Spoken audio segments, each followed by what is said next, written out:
তাজেল, তুমি হলে বাদশা জাতি, তোমাকে বিশেষ কিছু বলার অধিকার আমার নেই। অবশ্যই। শুধু আমি একটি প্রশ্ন করব। বলো।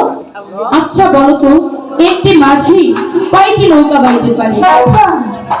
খুব সুন্দর একটি প্রশ্ন। হ্যাঁ, কেন?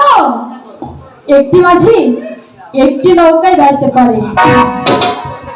না, খুব সুন্দর করে প্রশ্নের উত্তরটি দিয়েছে। হ্যাঁ দিয়েছি। আচ্ছা তাজেল, বলো। তোমার কি মাঝির অভাব পড়েছে? হ্যাঁ, বলছো।